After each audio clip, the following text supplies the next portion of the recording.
Hey my tarot people, it's Vanessa here with Deep Desert Oracle, and I didn't intend to do an unboxing of this, but when I got the packaging of the Fox's Wedding, it was so exquisite and such a nice experience that I wanted to share it with you guys. So we're going to do a quick unboxing now together. Just open this box with me. I mean, like, how nice is this? And the parcel came in like just brown paper. It was just so like such an old-fashioned experience, just tearing open that nice brown paper, getting just a classic parcel like that was so cool. When you open the box, it says welcome to the Fox's Wedding. How great is that? It's just such an attention to detail that you just don't see very often. So let's open it together. It's packaged really lovingly. It's nice and protected. This sticker, I believe, matches the card backing, which is just also a lovely touch. It's just a really legit experience, I gotta say. Oh, this is gorgeous. So here is the guidebook, The Fox's Wedding. So this is from Patrick Sparger and Sabrina Saldana. And Patrick has been just lovely. Oh, this book. Oh my God. Gorgeous full color laminated pages. Very, very digestible bits of information on each card. And even room for you to kind of scribble in here with a Sharpie if you really want to get crazy. This is just exquisitely beautiful. I'm so excited. Okay. Whew.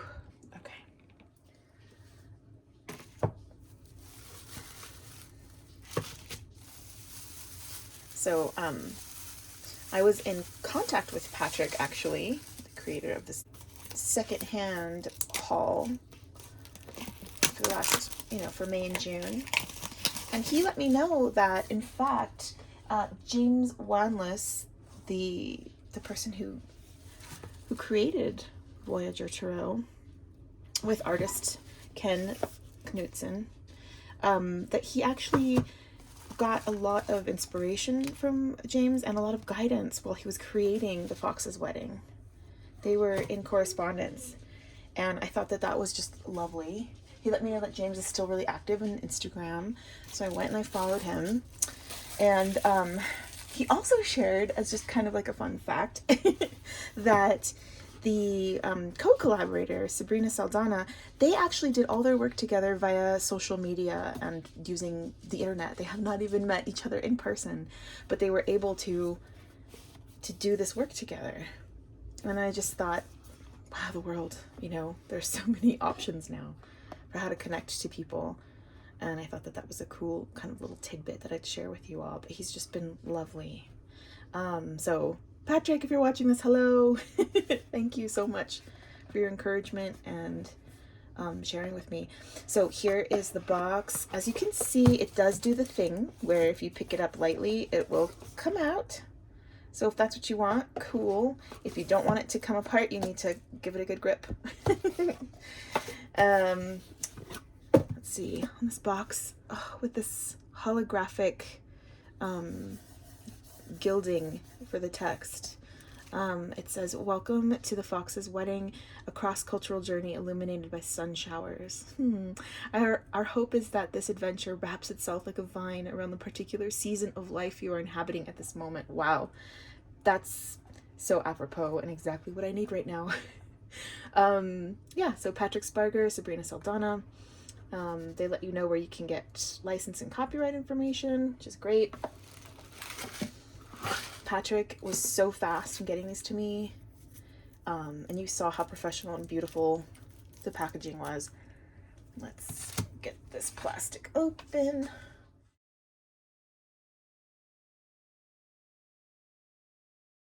I'm looking at the silver gilding on the edges.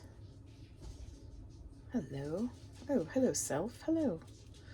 The card backs. I love these just reversible, just patterned old kind of almost like a tapestry backs on the cards. which is very cool. So the sense of vintage, the sense of antiquity, the sense of like value, something precious, something prized, is really just woven through the whole experience of these cards.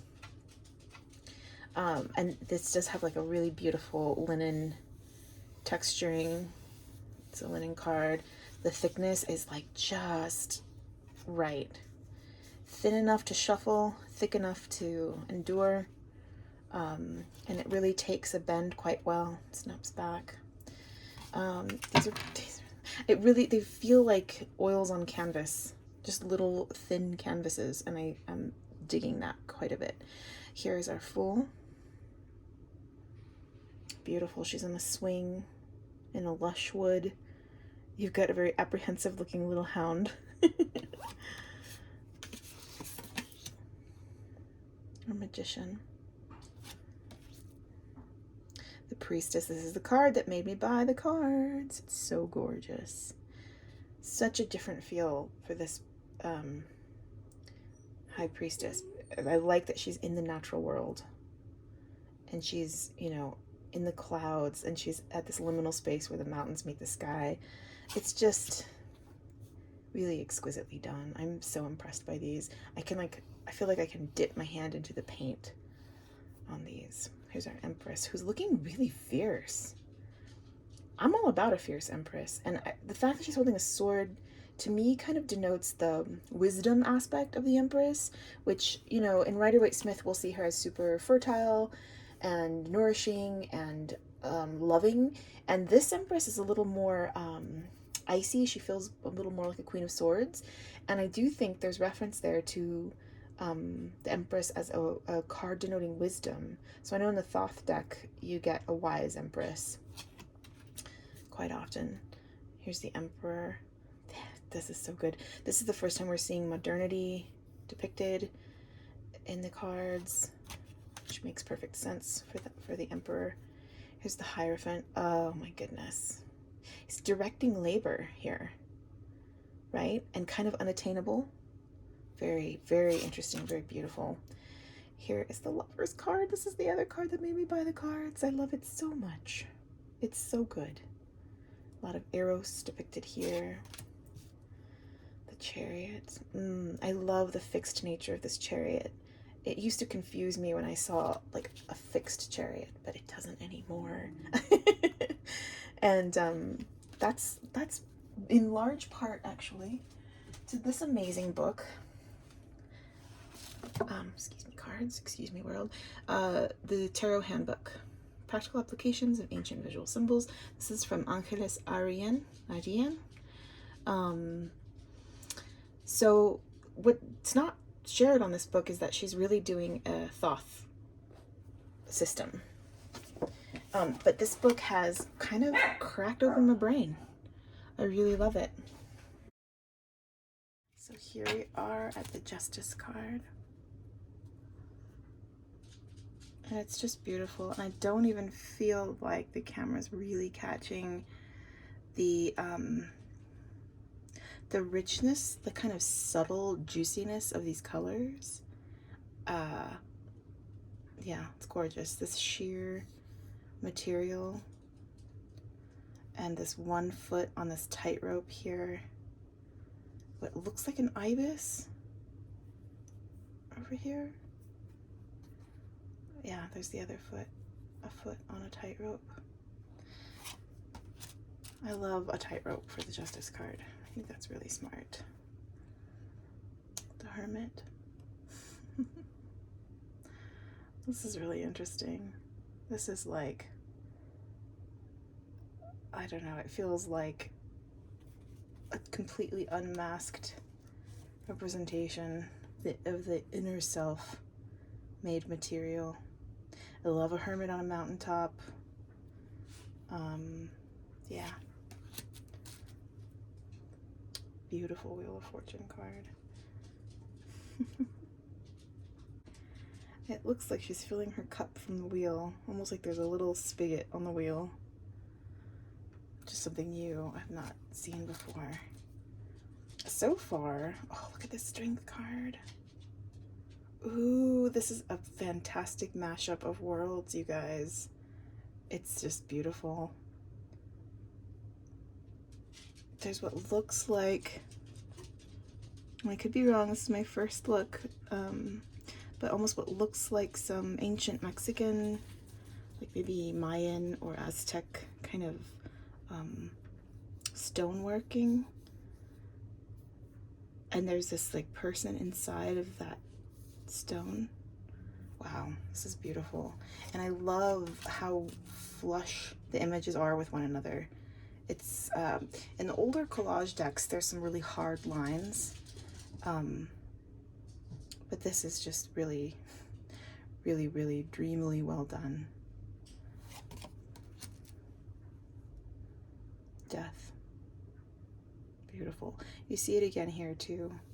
This kind of semi-translucent figure just kind of floating.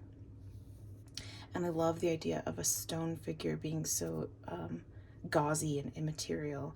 This is very special. I am very excited to work with this deck. Kinda can't wait. Oh man, look at this, Temperance. Yeah, so you continue with this kind of theme of ancient Mesoamerican world meeting this, you know, Western, ancient, and also current kind of worlds. Really special. And the way that light is played with is really great. And I love these titles on the cards, by the way. I love the font. I love the simplicity. The taste level on these, it's just so high and so good for me. Gorgeous. Yeah. Here's the devil. So you've got this kind of deco, nouveau, kind of muka inspired woman. Maybe she even is from a muka painting, probably. This is really pretty. Does the devil have to be so gorgeous? Sometimes the devil is super appealing, right? Here's our tower. Oh, and you get this kind of Japanese print wave here. I feel like this is a tsunami. This is really cool because usually the destruction is issuing from the sky in the tower, and you still have that here. And you have this almost like old, I don't know, this looks like a pantheon of gods up here warring. And it's like their mess is spilled down onto this Colosseum type of structure. And then you've got the destruction from the sea as well on the shore. So destruction from both ends. Really creative. Here's the star. Beautiful. Gorgeous. Love. The moon. This is the card that made me stop and look at this deck when I was shopping on Etsy, which I did not need to be doing at all, but I saw this card and I thought, hey, whoa, this is something special. Like the hands feeling cuffed, but not quite cuffed, reaching up and touching also down. Here are our dogs. They look like they come from, this one looks like it comes from a Greek urn or, yeah. And this guy feels like a wild jackal. So very good. You've got some pyramids here, you've got the forest. It's just a lot to work with. The sun. This makes me think of how in ancient times the gods were seen, like, you know, as the planets, right? Judgment. Oh, this is really smart. Wow, this is smart and funny, right? Can we talk about the sense of humor in this deck? The sophistication, the elegance, the humor. That is a cocktail that I always want. So you've got Adam and Eve, you've got the apple, and you've got this other like figure draped down here across the forefront. And our Our angel in this case is a fancy pants. Oh, that's so good. The world. This card also made me stop in my tracks when I was looking through these. Look at this lion. Look at this angel. Look at this cave art. Oh, that's really good. And this earth ball here, framed by this kind of deco or art nouveau. I always get those two mixed up. I'm a little bit of a Philistine, you guys, when it comes to art. So art movements, eras. And this phenomenon happens too when I'm filming, where like stuff that I know perfectly well while I'm not filming just kind of slips into a little void. It's like having someone watch you while you're typing.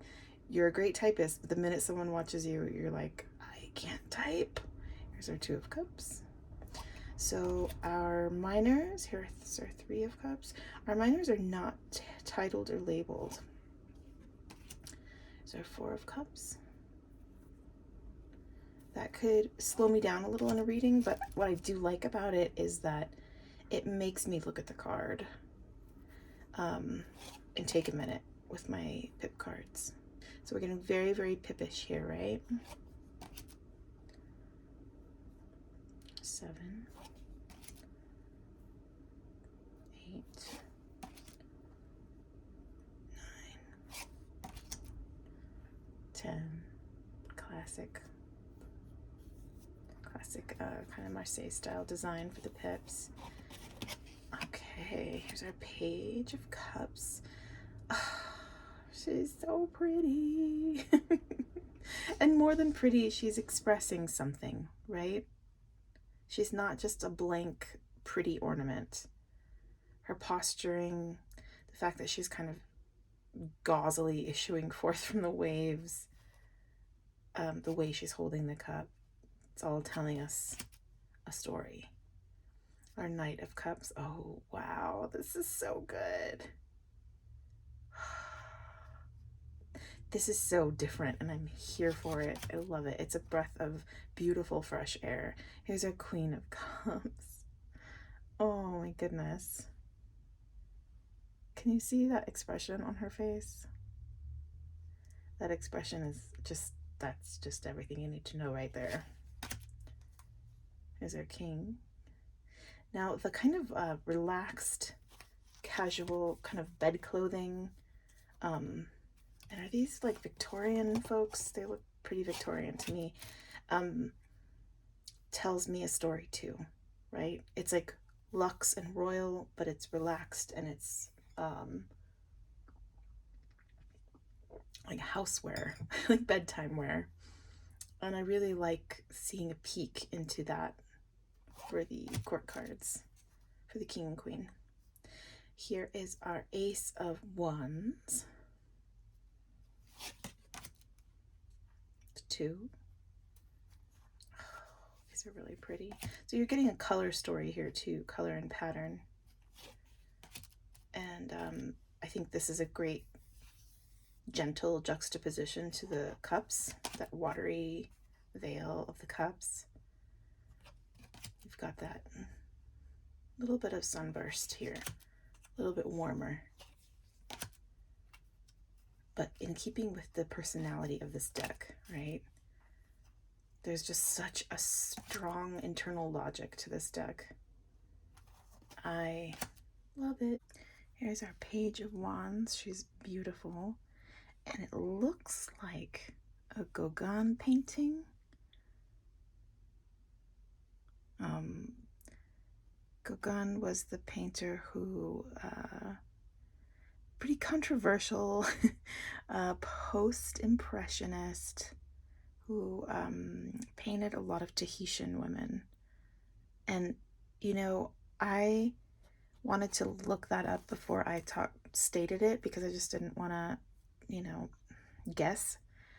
And there is a great article called The Women Behind Gauguin's Tahitian Paintings. And I think it would be really cool, and this actually inspires me to go read about the actual women that he used as subjects for his paintings. I'm gonna actually keep this page of wands out, and I'm gonna read a little bit about the women in the paintings. So thank you for that. Okay, here's the Knight of Wands. So beautiful. This is another card that made me buy the deck. There's just so much here. And the water in the forefront and the shore that this card, it's such a different feel for a Knight of Wands for me. But if you remember the Knight of Cups, you can really feel you can really feel the difference here, because you'd say, oh wow, this knight is on a shore near water on a white horse. It's feeling kind of Knight of Cupsy, right? But then when you go and you look at the Knight of Cups, he's in such a different world, right? So there's still like this outdoors, this nature, and this action and activity and motion in the Knight of Wands that's not in the Knight of Cups. And when you compare them, I think it makes more sense. You're like, oh, okay, I see. And I will say that the gilding on these edges, it's that kind of thinner gilding, kind of glittery. So I'm getting little glitter spots shedding. Just FYI, if that kind of thing bothers you, that is something to know before deciding if you're gonna go for it. And here we have another, what looks to me like another Gauguin painting in this Queen of Wands.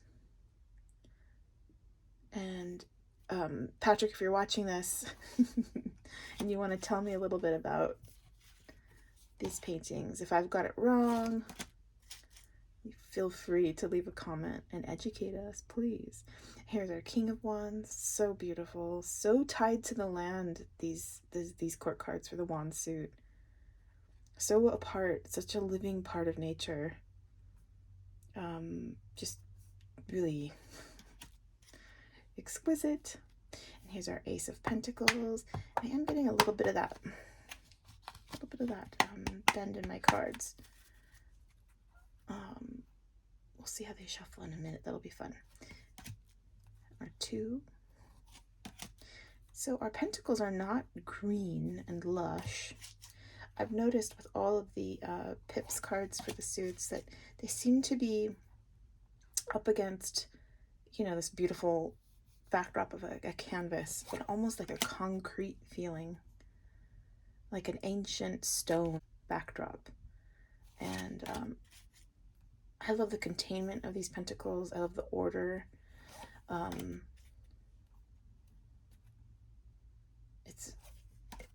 It's really picking kind of one aspect of the suit and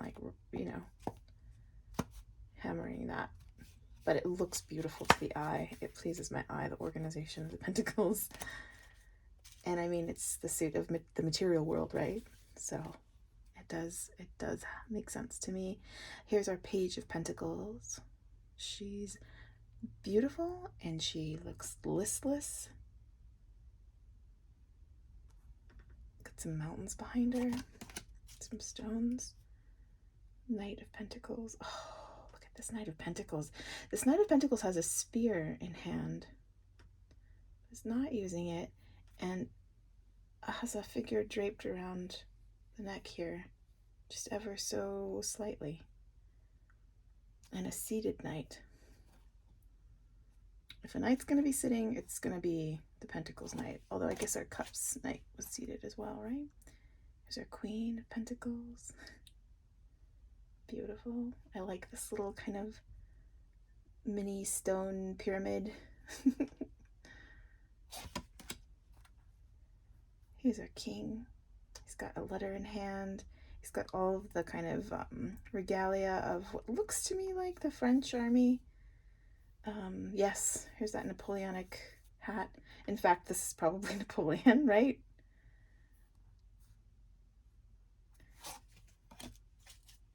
It's a pretty great choice for the King of Pentacles. Okay, and here is our Ace of Swords. Beautiful card.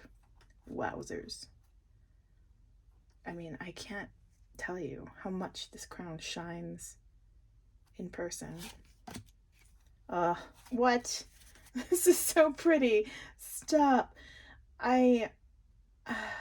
mm-hmm. 3, gorgeous, really gorgeous. The 4. It's so interesting that the swords pips feel like they're in a misty outside setting.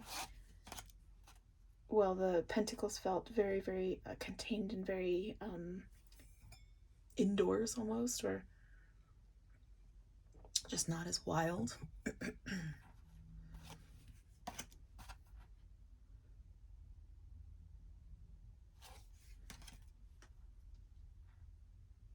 This is the 8, I believe. The 9. And the 10. Yeah. Wow, this is a great 10 of swords, you guys. Woof. The X says it all, and it's kind of like swordsy rib cage. Here's our page of swords. She is beautiful. I love her gloved hand holding onto her sword. Here's our knight. She is beautiful too. So yeah, I feel like the most rushing knight we've seen has been of Wands, which makes sense. This Knight of Swords is very stately and poised. Speaking of stately and poised, here's our queen. She is outside. She is in a garden. It looks like an English garden. There's lavender everywhere. There's a mountain behind her. Interesting. And our king. And he too looks like a military man. Kind of slight and kind of sweet in the face, you know? There's intelligence there. This is really beautiful. Chances are good that a lot of the source materials that were used here are super famous works of art that I just don't know because I only took one art history class in junior college in like the late 90s. So I can be a little bit of an ignoramus about that, and I'm regretting it now, but that's okay. Exquisite, canvasy, just gorgeous, deep, high quality of the artwork on the cards. So that's my one. I might, like, if I had a wish list, I might go with either like, you know, that metallic looking, it just almost looks like a sheet of metal, kind of gold, or a matte gold or a matte silver could have been really would, I think, honor the beauty and value and quality of the card faces, because they are truly exquisite, all of them. Look at this full card. I'd forgotten how beautiful it is. Okay. So the laminate is great. I love that it's a linen card with just a little bit of laminate to make these slippy and slidey, but not so slippery that I can't handle them. We're gonna shuffle these babies. I almost feel like they're too nice to riffle shuffle. They also are pretty long for my hands, so I don't know if I'm gonna be able to do this, but I'm going to try. Yeah, no, they're too long for my hands to do the classic riffle, so we're gonna do a side saddle riffle shuffle and side saddle it, shall we? That's nice. That's nice. I'm into that. That works for me. So my buckling is going to be a thing that I'm just going to have to live with. I feel like this card really wants to be seen. Ah, it's the Fool. I knew it. I felt it in my bones. Okay, we're going to read about the Fool together so that we can get a kind of a sample, a flavor of what's going on in the book.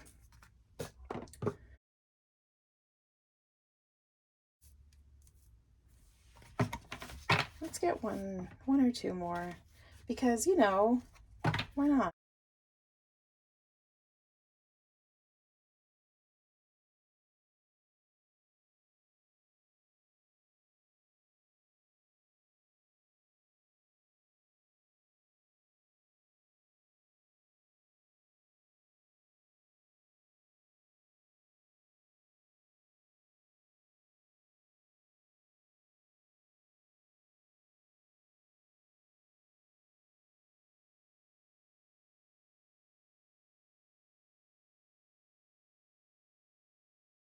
just looking at them all together, I feel like there's a wild, uncontained risk being taken with a lot of love and maybe a bit of idealism. And I feel like the risk was taken, and the message that came through, or the lesson that came through from life, was a tempering lesson about decision making, how to love what you're doing and have some optimism, but also maybe have a little bit of rational preparation and foresight, and maybe even consult with some people who've done it before. So yes, the risk was taken, lessons were learned, temperaments refined just in time for a huge curveball to come, and for someone to have to start all over again, you know, as this new, wiser self, to take the lessons learned from that like bold choice made out of love, and to be able to weather the next kind of round, the next phase or era of life. But the message seems to me to be that you're capable, you can handle this. Because you went and you did this, you can handle your tower moment. That's kind of how I'm seeing these cards work together.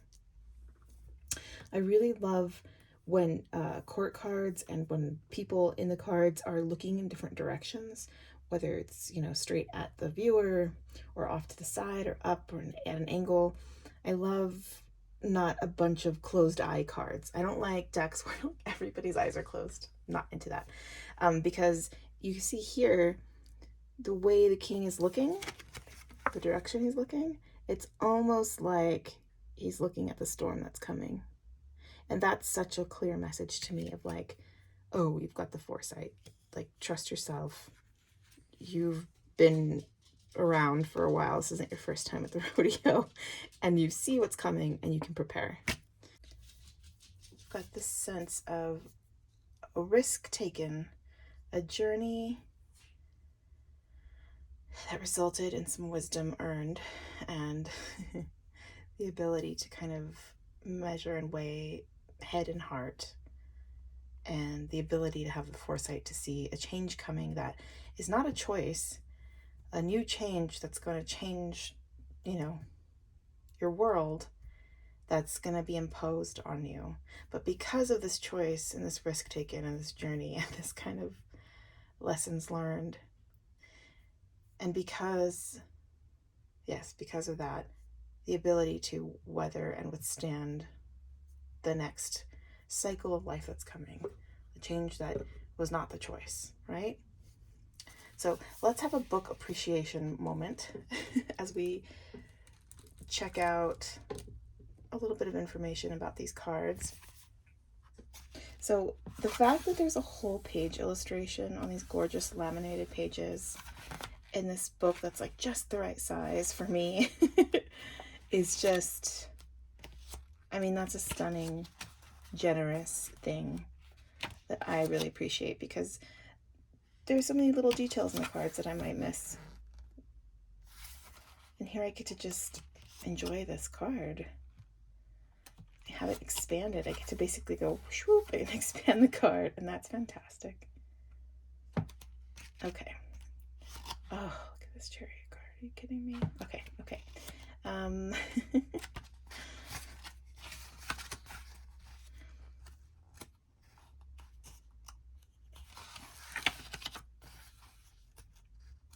Oh my gosh, how funny. So this reading spread here, in this 3-card reading, it looks like the present state is the first card, where they see themselves at the present, and it's a Fool card, and that's what we have. That's really interesting and fun and exciting. And so with this spread, you actually choose the first and last cards. This is cool. I just learned to spread like this from one of my teachers has it been a couple months ago now, where you actually choose the outcome card that you want, and then you pull cards backwards to see how you get there. So this is really cool. I love it. So the path, the middle card is the only kind of, I guess, wild card where you choose blindly, which is fun. So, okay, here's our Fool card. All right, so let's read about the Fool and the Fox's wedding. In this fragonard scene swings a woman suspended between worlds.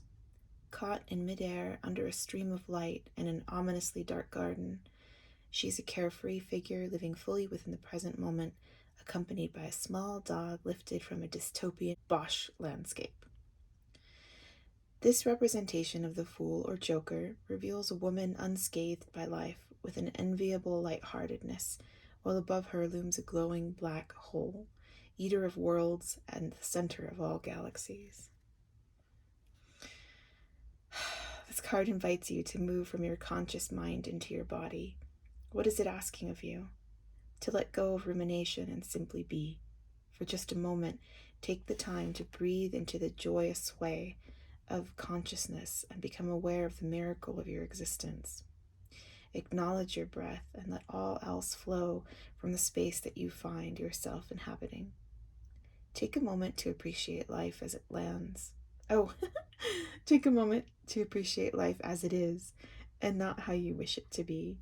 Awareness is important, but look at any concerns you may have as though you are an onlooker, observing but not bearing any weight. That's a very kind of Buddhist Fool, right? A Buddhist take on the Fool. Yeah, this is so glorious. I was wondering about this. I was like, what is this? But I was so excited about the lush beauty of the card that I just couldn't even get the words out of wondering what this is. So I love that. I love that it's an eater of worlds while she just frolics in the garden, is with what is. There's a lot of acceptance messaging too in this Fool, right? And beyond acceptance, like actual just finding the good in the moment and enjoying what there is to be enjoyed. So that's really beautiful. And I'm going to go ahead and read one more of these. Let's look at the King of Cups and let's see how the court cards are treated in this book, because it looks like you get a lot less information about. The write-ups are a lot shorter. The aces are pretty long, which is really interesting to me. But I'd like to see what we get. Wandy wands, wands, wands. Oh, here he is. I mean, cuppy cup. Okay, here we go. The self-assured King of Cups stands before an enviable sea of all he is capable of giving to the world. He is dramatic, artistic, and has intentionally adorned himself in vibrant comfort. Vibrant comfort.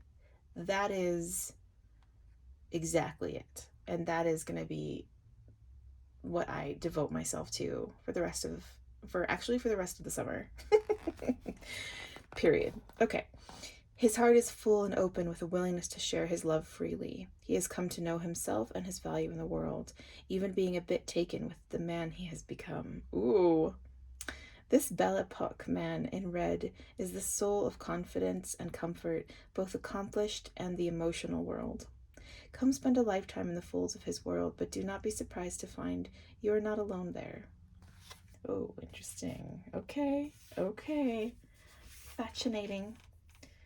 All right. A little bit about the creator's view of this deck that they've made. So this is The Fox's Wedding. It's a journey through the tarot by Patrick Sparger and Sabrina Saldana. So they talk a little bit about the historic source works. So everything here is through public domain. So that's great to know. If you want to discover source materials of your own, or learn more, search open access artwork and the name of your favorite artist or museum. That's a really nice note. I might just do that because I clearly need to bone up on my art history knowledge.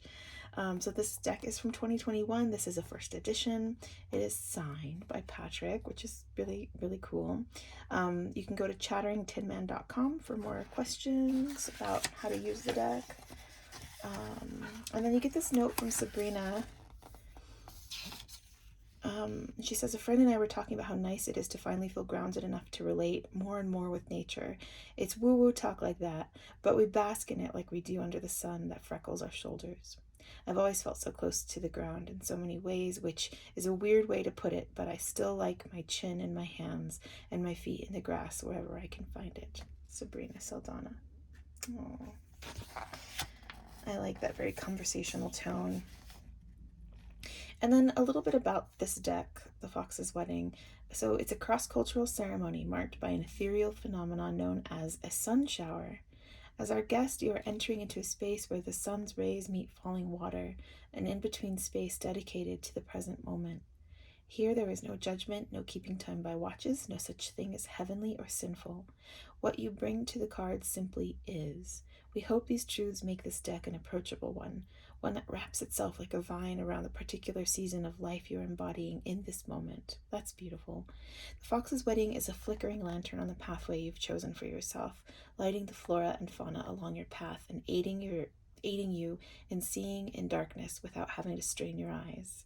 Here the only misdeed would be if you, the lantern's owner, neglected your flame and lost sight of your compass. Each card is meant to be experienced as a moment outside of time and as a way through time, leading you back to your true essence. You are the way. You are the one who has chosen this path lit by sunlight and nourished by rain. We invite you to dance in the sun shower that is the Fox's Wedding, and it is my privilege to dance alongside you. Okay, beautiful. That's so, that makes so much sense with this deck. The way that light is used, the cross-cultural references, the spirit of beauty, elegance, sophistication, and also a sense of humor, not taking yourself too seriously, kind of being with what is. I really do get that feel from this deck. So I'm just very grateful to have it. Thank you so much to the creators, Patrick and Sabrina. This is a glorious work of art that I can't wait to work with more. Okay, everyone, thank you for watching this. Don't forget to like and or comment and or subscribe. I'd love to hear your thoughts on this deck. Do you have it? What kind of readings do you think you would use it for? Are you interested in getting it now that you've seen it? What do you think?